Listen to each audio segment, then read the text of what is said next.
So bali yun mga bossing ko, ito na po yung ating project wave. Tapos na siya. So bali meron na lang tayong konting pyesa na lang na hindi pa naikakabit. Pasensya na kung medyo maingi kasi dito lang naman ako sa kalsada. And then dito, mayroon pa tayong ilalagay dyan. And then mag-adjust tayo ng kadena. Tapos yung passenger footrest, lalagyan din natin to. Kailangan maging functional yan. And then dito, yung kung papansinin nyo yan, may yung kahakahan niya, medyo marumi pa. Kasi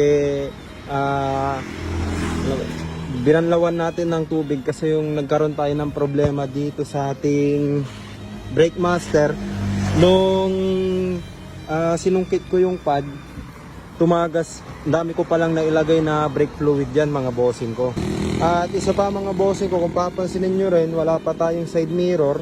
Bibilendan natin yan. And then sa decals naman, lalagay din tayo ng decals. Tapos bibili rin tayo ng grab bar na urig mga bossing.